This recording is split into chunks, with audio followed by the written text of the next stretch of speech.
Bonjour à tous. Trop de vaches en France. On va revenir sur une des plus grosses intox de ces derniers jours. Vous savez, le rapport de la Cour des comptes. On va venir dans le détail aussi sur ce qui se cache derrière comme projet, sur toutes les hypocrisies, sur la réalité de la chose et sur les vrais débats que ça pose. Une vidéo importante du quotidien, mais qui renvoie à des choses essentielles pour notre pays, notre avenir et nos libertés. Et vous allez voir, ici, on va parler de vraie écologie, pas l'escrologie dont on nous mondialiste, dont on nous rebat les oreilles sans cesse. Voilà, donc ce sera dans un instant dans cette vidéo. Vous avez noté un samedi 27 mai, rendez-vous Paris 14h, Port-Royal, RER, venez avec une casserole, drapeau français, première grande manif nationale cortège, spécial effet secondaire. Je suis très heureux, on a les interventions de Pierre Chaillot, le statisticien, Debout la France sera représenté avec une intervention, un message de Nicolas Dupont-Aignan. Nous aurons sur place le professeur Stéphane Gaillet, nous aurons Marc Doyer, enfin ça va être vraiment un très très grand moment et des noms qui s'ajoutent chaque jour. Il faut faire venir, il faut être extrêmement nombreux, il faut briser l'omerta sur ce sujet. C'est effet secondaire, brisons l'omerta, c'est le thème de la manif. On va être très très très nombreux parce que c'est évidemment le scandale qui monte partout. Il faut qu'il monte en France aussi dans un esprit de justice pour les victimes et pour leurs proches. Je vous attends très nombreux, les patriotes prennent leurs responsabilités, bien évidemment, et on sera toujours là. Par ailleurs, on a un rendez-vous, nous, avant cela, vendredi 26 mai en direct sur cette chaîne. Alors c'est à 18h, attention, l'horaire un peu décalé par rapport à d'habitude.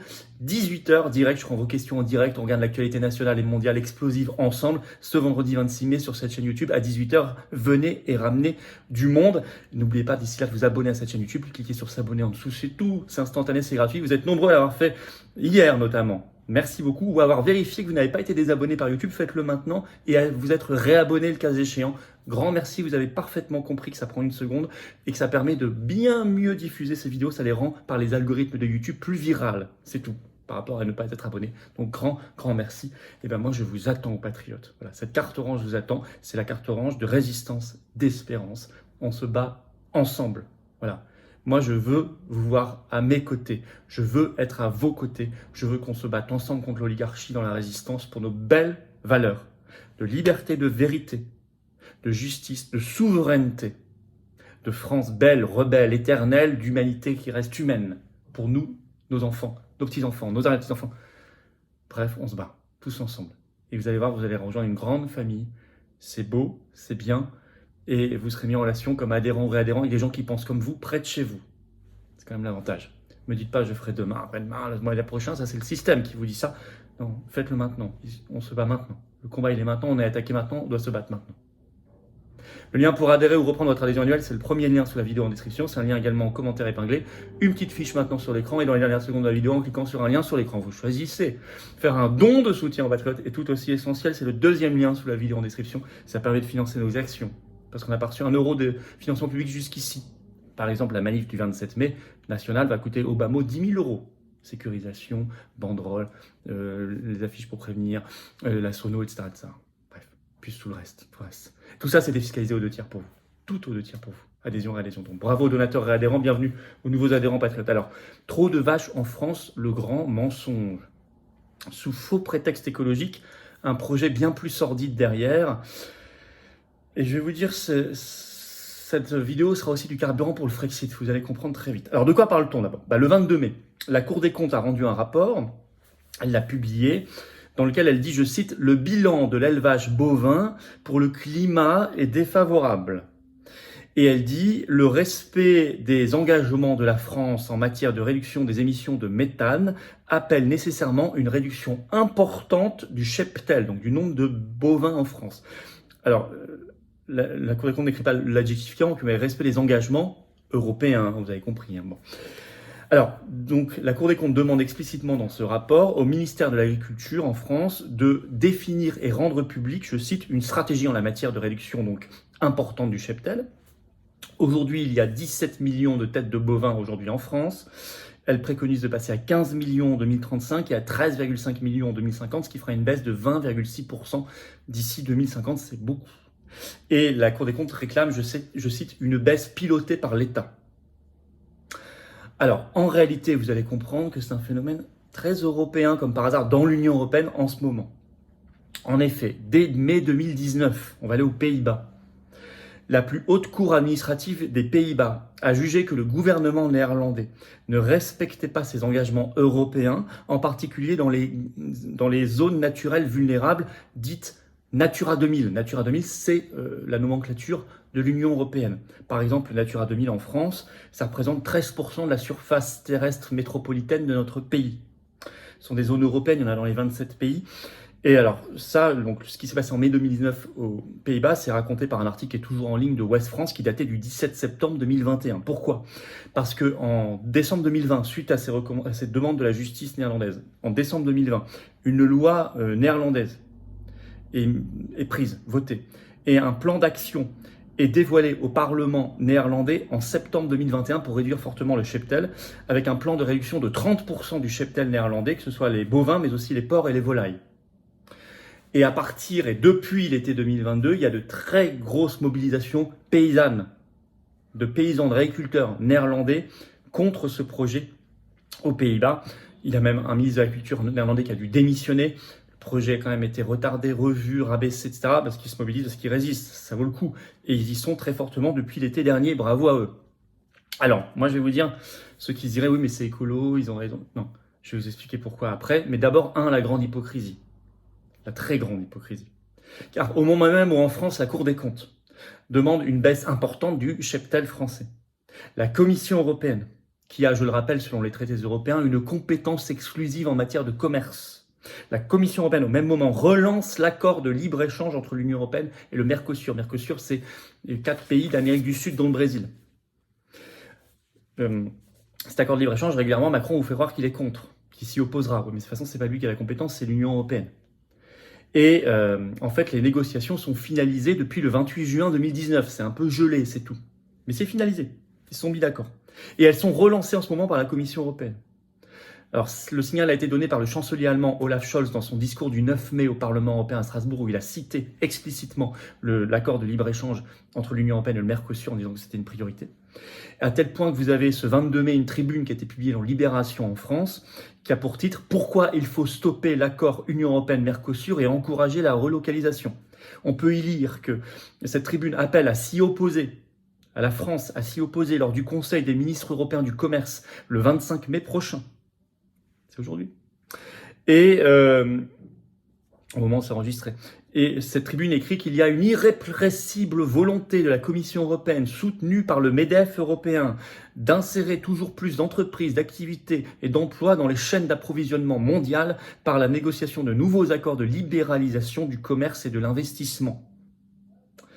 Et la Commission européenne a beaucoup de projets dans sa poche qu'elle relance en ce moment, Mercosur, mais pas que. Je vais vous lire un extrait de cette tribune. Je cite. « La Commission européenne entend ainsi finaliser la renégociation des accords existants avec le Chili et le Mexique, entamer la ratification de l'accord conclu avec la Nouvelle-Zélande, poursuivre les négociations avec l'Australie, l'Inde, l'Indonésie ou la Thaïlande et surtout ressusciter l'accord avec les pays du Mercosur, donc Brésil, Argentine, Uruguay et Paraguay, gelé depuis plusieurs années. » Je vous le disais.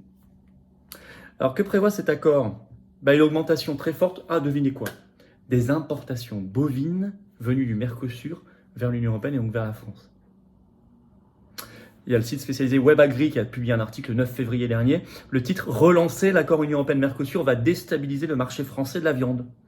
Car, est-il écrit, s'il est ratifié, 99 000 tonnes équivalent carcasse, comme on dit dans le jargon, de viande bovine pourront être importées en Union européenne depuis le Mercosur avec un droit de douane réduit.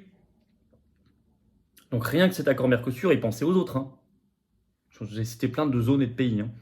Ça augmentera les importations sans droit de douane quasiment de cette zone en matière de viande bovine de 99 000 tonnes équivalent carcasse. Et au même moment, on nous dit non, il y a trop de vaches en France, il faut réduire le cheptel. Pareil aux Pays-Bas, etc. Ça, c'est de l'ultra-hypocrisie. On remplace l'agriculture nationale, locale, par des importations. Et vous comprenez bien que le bilan social, agricole, il est catastrophique, sanitaire en termes de qualité bien également, mais environnemental, c'est produit dans des conditions bien pires qu'ici, et puis il y a tout le transport qui pollue. Pollution par ailleurs, l'énorme mensonge. Alors c'est dingue, parce que là on a même en fait il faut reprendre un peu le passé, mais c'est pas vieux. Même France Info l'écrit.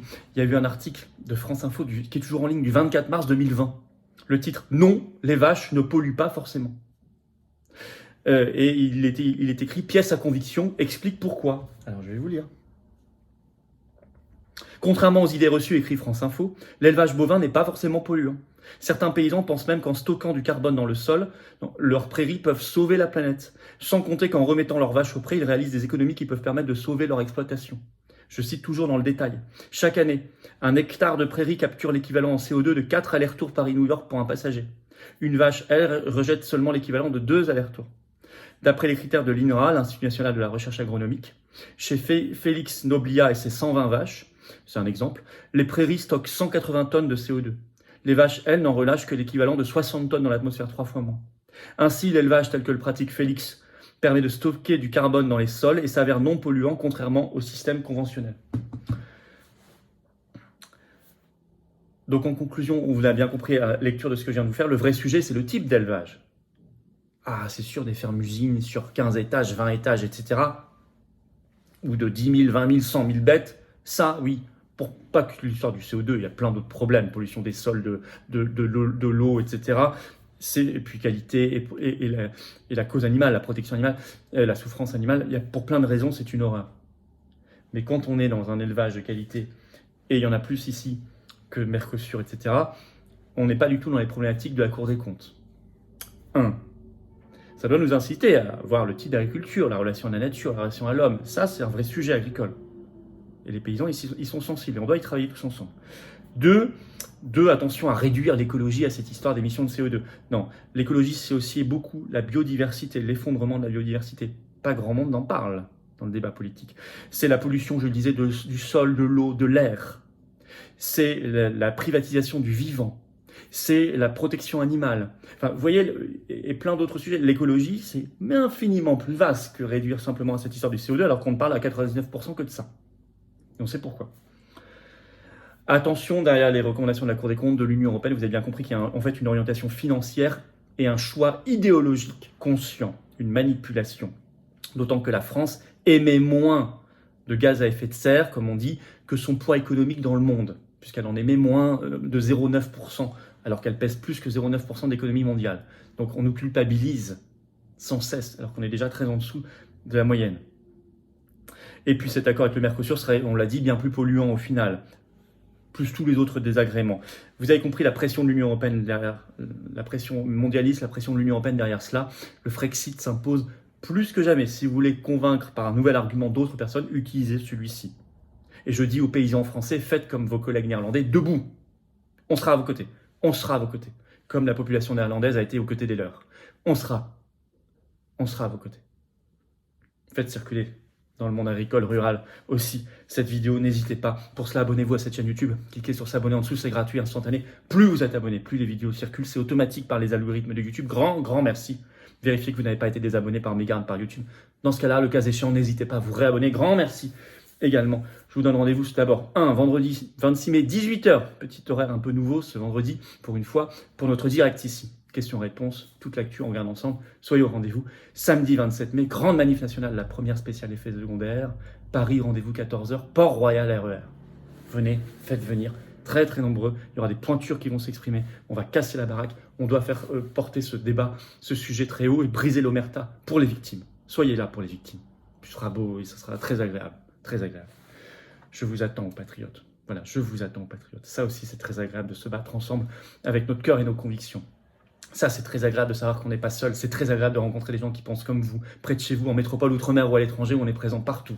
C'est très agréable de rejoindre le plus grand mouvement souverainiste et défense des libertés de France. C'est très agréable. C'est très fort, c'est très puissant, et on est tous ensemble. Et on est dans l'anti-oligarchie. On n'a pas reçu 1 euro de subvention publique jusqu'ici, pas des banques bien sûr, en ont fait. Nous, on fait beaucoup sur le terrain. Je vous attends. Vous pouvez adhérer ou réadhérer. C'est le premier lien sous la vidéo en description. C'est un lien également en commentaire épinglé. Dans quelques secondes, en cliquant sur l'écran, faire un don de soutien aux patriotes, c'est le deuxième lien sous la vidéo en description. Ça permettra de financer nos actions. 27 mai, je rappelle, ça coûte la manif au moins 10 000 euros. Et tout ça, c'est défiscalisé aux 2 tiers pour vous. Énorme bravo aux donateurs et adhérents. Bienvenue aux nouveaux adhérents patriotes. Vive la France.